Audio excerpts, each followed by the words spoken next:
मैत्रेयी। याज्ञवल्क्य की 2 पत्नियां थीं, एक मैत्रेयी और दूसरी कात्यायनी। मैत्रेयी ब्रह्मवादिनी थी। आध्यात्मिक विषयों की ओर उसका झुकाव था और ब्रह्म विषयक चर्चा अधिक पसंद थी। कात्यायनी गृह कार्यों में निपुण थी। याज्ञवल्क्य ने यह निश्चय किया कि वह गृहस्थ धर्म में लिप्त न रहकर प्रवार्जक का पथ ग्रहण करेंगे और ब्रह्म चिंतन के उद्देश्य से एकांत स्थानों में जाकर साधना करेंगे। उन्होंने मैत्रेयी से कहा, मैत्रेयी, मैं गृहस्थ आश्रम त्याग कर कहीं चला जाऊंगा और तप करूंगा। मेरी जो संपत्ति है उसे मैं तुम्हारे और कात्यायनी के बीच बांट देना चाहता हूँ। मैत्रेयी ने पूछा, भगवान, यदि यह संपूर्ण पृथ्वी अपनी समस्त संपत्ति सहित मुझे प्राप्त हो जाती है तो क्या मैं अमर हो जाती? याज्ञवल्क्य ने उत्तर दिया, नहीं, केवल संपत्ति की प्राप्ति से तुम कदापि अमर नहीं हो सकती। धन प्राप्त होने से तुम धनी व्यक्तियों की तरह सुख और सुविधा मूलक जीवन बिता सकती हो, पर उससे अमरता प्राप्ति की आशा नहीं की जा सकती। तब मैत्रेयी ने कहा, तब संपत्ति को लेकर मैं क्या करूं? जब वह मुझे अमर करने में असमर्थ है तो वह मेरे लिए व्यर्थ है। भगवान, आप मुझे संपत्ति देने के बदले ऐसा उपाय बताइए जिससे मैं अमरता के पथ पर पांव रख सकूं।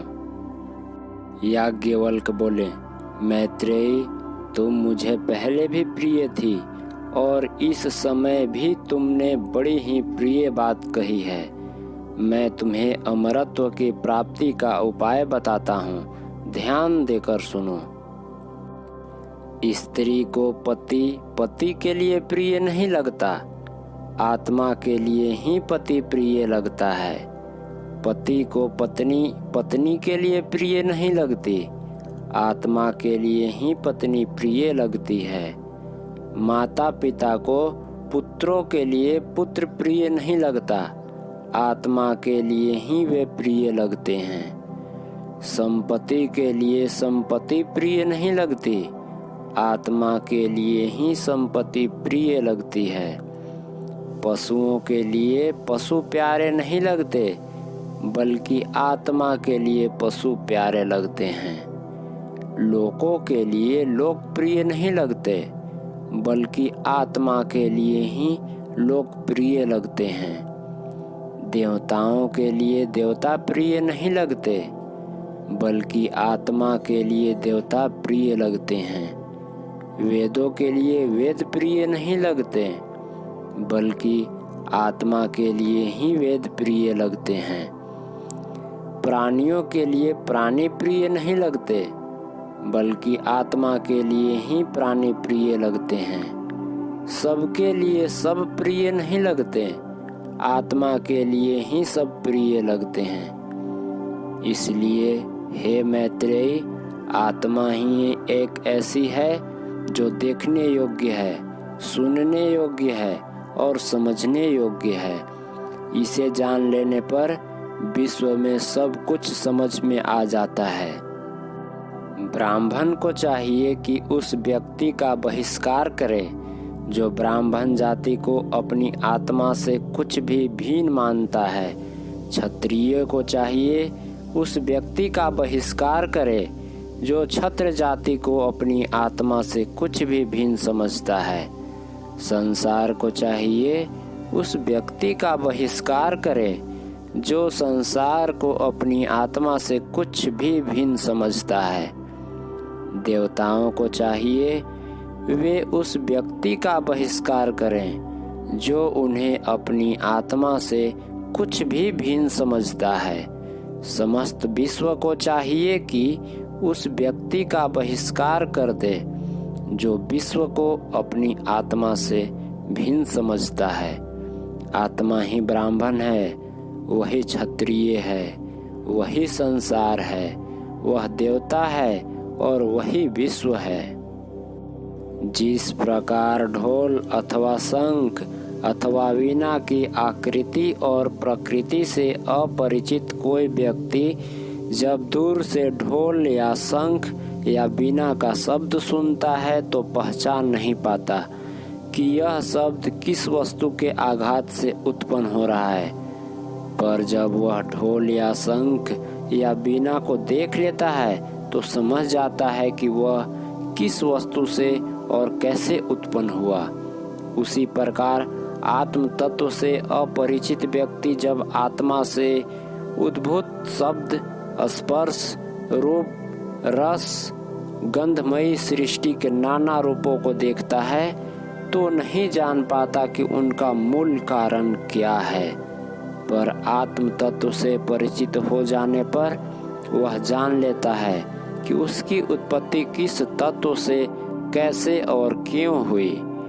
जिस प्रकार गीली लकड़ी के जलने पर उससे तरह तरह का धुआं और तरह तरह की चिंगारियां निकलती रहती है, उसी प्रकार सब आत्मरूपी महान प्राणी महतभूत की सांस से ऋग्वेद, यजुर्वेद, सामवेद, अथर्ववेद, अंगिरस, इतिहास, पुराण, विद्या, उपनिषद, श्लोक, सूत्र, भाष्य आदि निकलते रहते हैं। जिस प्रकार सब प्रकार के जलों का एकमात्र आश्रय समुद्र है, सब प्रकार के स्पर्शों का एकमात्र आधार त्वचा है, सब प्रकार के रसों का एकमात्र आधार जीभ है, सब प्रकार के गंधों का एकमात्र अनुभूति स्थल नाक है, सब प्रकार के रूपों का एकमात्र अवलंबन आँखें हैं, सब प्रकार के शब्दों का एकमात्र आधार कान है,